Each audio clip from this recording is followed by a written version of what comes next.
either younger than us or, passed and retired. So why not? I want to challenge myself. The best always looking to fight the best and challenge themselves, and why not, challenge. Terence Crawford can't beat him, right?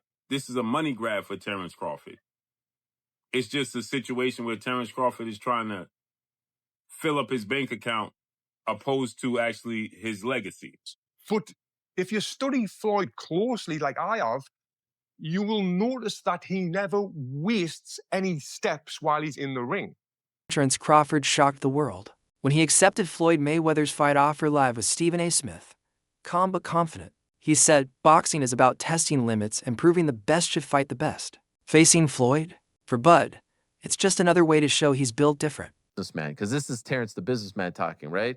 They got to pay the cheddar to make it better, right? For sure, for sure. All money ain't good money, so you got to know that. Okay, fair enough. I hate to use the word easy, but at times it did feel like you were, having a really easy time out there. Were you expecting it to play out that way?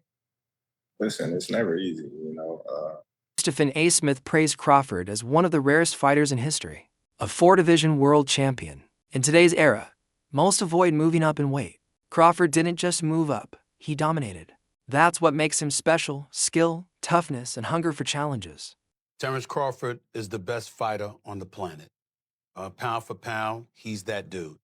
In this 4-belt era, he is now the undisputed world champion 3 times over. 140 pounds, 147, now 168 pounds, claiming all the belts. You don't see people doing that very often. Going up against a guy who was perceived as being bigger and stronger, Crawford was strong. Crawford was strong enough to fend him off, strong enough to make him respect his own power. He used his jab. He used his distance. He had poise in the ring. He wasn't rattled. He backed up and moved when necessary and kept us different. He exchanged enough to gain respect when necessary. It was a brilliant, brilliant, masterful fight on Terence Crawford's part. Roy Jones Jr. gave Crawford major respect after the Canelo fight. He said Bud took pieces of Mayweather's defense and Lara's slick style, then made them his own. Not copying, but evolving. Jones said that's what makes Crawford a genius inside the ring. As Canelo Alvarez has been a great fighter his whole career, people like Erislandy Lara gave you the blueprint on how to beat him. People like Floyd Mayweather also gave you the blueprint on how to beat him. But Bud is more fierce, more fearsome, and more angrier, and more meaner than both of those guys. So if they showed you the blueprint, Bud gonna go out there, take that blueprint, and do even more with it, which is what Bud did. So it was never a question in my mind whether Bud really was going to outbox me. It's just if he could take the punch. And right away he showed, bam, he could take the punch. So I know from that point, if he just slow him down, which he did, he'd be okay. Then late in the fight, what other people still didn't see, late in the fight, Bud started hitting Canelo's body. One of those body shots, I think about the 7th or 8th round, hurt Canelo. I was like, whoa. Bud hit him in the right spot then, and he got Canelo's respect with that too. So Bud fought a very, very awesome fight, fought a beautiful fight, very tactical. Very controlled. Yes, it was a beautiful fight for boxing. It was a beautiful fight. Bud got hit with some shots. He did. He got hit with some single shots going out. He's going out, and Canelo, if he has you trapped in the corner or along the ropes, it's typically 1 to 2 big shots. You know that if you've watched him. Yep. So you could tell Crawford, as he was going out, he knew the one shot was coming, and several times it landed. He even got hit with a 2-piece. I don't remember what round it was, uppercut right hand that Crawford took well. So when you started seeing him absorb the shots, if you're Team Crawford, you don't want him to take that shot. But if you started seeing that, now you know that, okay. And I think that's what gave Crawford the green light to stay there a little bit longer. He smiled about it. Yeah. And sometimes that smile can be a lie. And sometimes that smile can mean what I think it meant for Crawford, which is, oh, that's not as bad as I thought it was. The idea of Crawford versus Mayweather has split fans. Some say it risks Bud's legacy, making it look like a money grab. Others say his legacy is already safe, and fighting Floyd only adds another historic chapter to his story. For Terence Crawford, it's just a situation where Terence Crawford is trying to fill up his bank account opposed to actually his legacy. This is what was being said, right? This is what people perceived Terence Crawford was just attempting to cash out. Comparisons always spark fire. Floyd beat big names like Pacquiao and Canelo, but critics say the timing was in his favor. Pacquiao injured, Canelo too young. Crawford, on the other hand, destroyed prime stars like Spence and Canelo when they were at their peak. That's why fans say Bud's dominance is more real. Floyd Mayweather is still greater than Terence Crawford. We need to really talk about this now. A lot of you guys are putting Crawford a bit too high. If you want to say Crawford could beat Floyd, I'm more open to that conversation, but when you're lining up the careers, I'm going to say Floyd every time. While they're both 5-division, Bud has become 3-time undisputed, but he's only fought 10 world champions to Floyd's 25 world champions. You can't take away the 5-division, 3-time undisputed. In terms of accolades, yeah, he probably gets the nod over Floyd. I say their accolades are about relative, considering Floyd Mayweather won Fighter of the Decade as well. But when you get to the resumes, Pacquiao, Oscar, Canelo, Cotto, Mosley, Castillo, Marquez, Zab, Gotti, Hatton, and Corley. It's probably way more people that this guy just didn't name. And then when you get to Bud's resume, not saying it's just bad, but only names that's really worth mentioning is going to be Spence and Canelo. It's not a knock on Bud. Bud was not able to make those fights early on in his career. But I got to tell you guys what it is. Bud's resume just doesn't line up with Floyd's. Take their top 20 wins. Bud don't even got 20 wins to really sit here and name. Floyd got a good 20-something plus. Bud probably got about 15, 10 wins that we could really sit here and name. Floyd's still greater than Bud, in my opinion. Journalist Tony Jeff explained Floyd's true weapon, his mindset. Mayweather always believed he could beat anyone.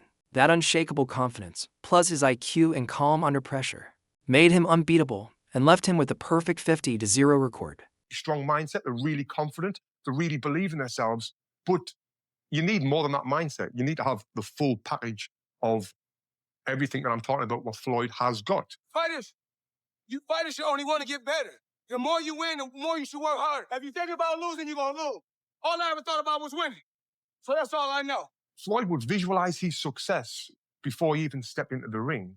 There was no alternative to him but winning. And this mindset isn't just for boxing, it's for all walks of life. And I've actually done a full video talking about how I used this mindset of visualization to win my Olympic medal. And it was an absolute game changer. Now, Floyd used to use this mindset to ease the pressure that he put himself under. And he made himself think like, I'm not under any pressure right now, where he was under immense pressure. Pressure either makes you or break you. Well, you see where I'm at, so it's obvious that I'm the type of athlete or I'm the type of entertainer that can deal with pressure. There's never no pressure. Now, if you watch his fight in 2013 when he fought Canelo Alvarez, Canelo came in a young, strong, undefeated fighter, but by round 2, Floyd kind of had him figured out.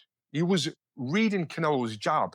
He would slip outside and then come back with a clean counter punch, then move his feet and get out of the way. He basically had the full fight under control, and he was controlling the full rhythm of the fight. He was forcing Canelo to fight at his pace. And this is what he would do in all of his fights. He would get his opponent to do what he wanted them to do without their opponent even realizing it, which is what we call boxing IQ. Now, even though I'm not a fan of Floyd Mayweather personally, because of the time when I did meet him, what he said to me made me just feel like this guy is a piece of... Fans are buzzing about Crawford versus David Benavidez. Benavidez brings size, power, and nonstop pressure. Crawford brings skill and precision. This fight would be risk versus reward, size versus skill, the kind of matchup fans call a dream fight. Not me, but shocked the world.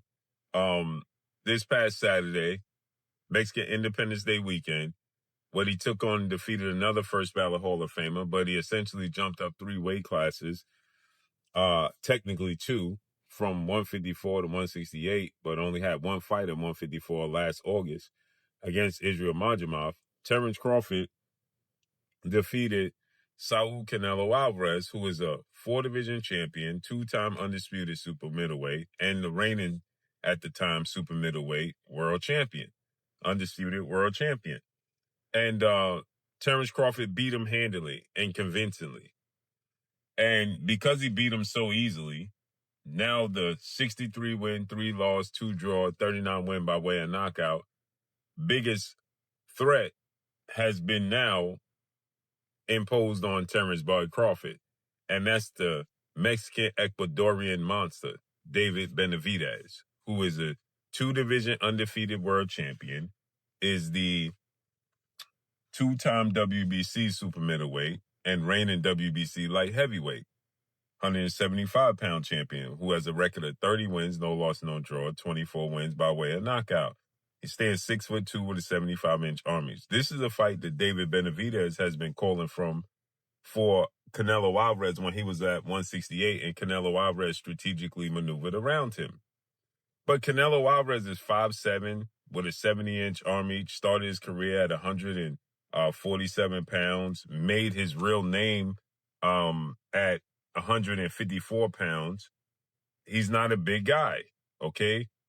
And styles make fights. Benavidez is 6'2" with a 75-inch arm reach. His last fight at 168 against Demetrius Andrade, he rehydrated to 193.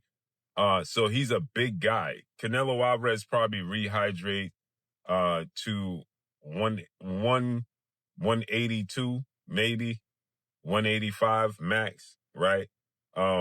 He's not a big guy, right? What was greater, Mayweather or Crawford? It may never be answered. Floyd had the perfect record. Crawford his perfect dominance across weights. Different eras, different circumstances, but both stand as legends who raised the bar of boxing greatness. Oh my goodness. I said that was going to happen. If Crawford was to win, we're going to be seeing a lot of these debates on whether or not Floyd Mayweather or Terence Crawford is going to be better.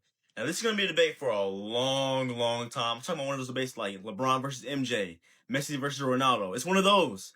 And the thing is, I can get behind it. Let me go ahead and say this. When it comes to resume, I do think we give Floyd Mayweather the edge. I mean, he beat a bunch of champions.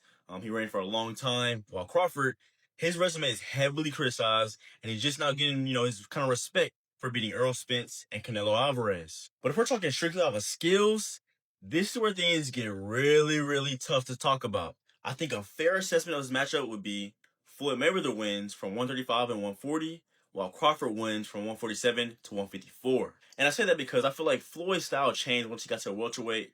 He became a more defensive fighter, and he just wasn't as much focused on offense. And knowing this, I feel like Crawford would have had a much better chance of handling him. And we all know, Crawford was an absolute monster at welterweight. But, man, like I said, this is going to be a debate for a very long time. I can't wait to hear all the talk about it. But I'm curious on your thoughts. Who you think wins in the fight, Floyd or Terence Crawford? Let's talk about it, and follow me for more Boston Talk. Trainer Greg Hackett said Crawford's win over Canelo was a turning point. For over a decade, Canelo was the predator. Then Bud came, controlled him, broke him, and became the new shark in the water. The man everyone fears. Because you got to remember, Canelo is the guy right now in the sport. That's supposed to be the man, big bad wolf. You beat him, you the wolf. Now it's like, you know what I mean? Like, all right, who else I'm going to fight? You beat the shark, you beat the wolf. Right. Damn. Like, you know what I mean? Ain't no more ops out there. It's ops out there, but who gonna make them really want to get up? That's the shit got to make sense. Like you said, you be the shark, you be the wolf. Yeah. But there's the monster. Yeah, it is, but that's like a real monster. Bro, that's to me, it don't make sense. But that's what monster. Yo, is that proof? All right, we got the legendary Pape in the building. Legend. Sure, man. But what makes sense? Like, what makes the most sense? I know you said get a line of suits, Brooks Brothers. Yeah, get a line of suits. Get a line of suits, get your money, man. Yeah, go ahead and get the easy money, man. You ain't got to sweat no more. Not saying you ain't got to work, you ain't got to sweat. He's paved a career where he could sit down at a table and get this money. He could come out with a Terence Crawford series now, just doing whatever he like to do. People gonna watch it. Nobody, the fighting part, people don't understand what it's like to be a fighter. A lot of times fighters really don't be interested in certain fights. It's cause when a guy see himself up here and then is fighting a guy down here, it don't interest him. So therefore, when he train, he not gonna really train. He gonna train, but he not gonna train. He not gonna listen.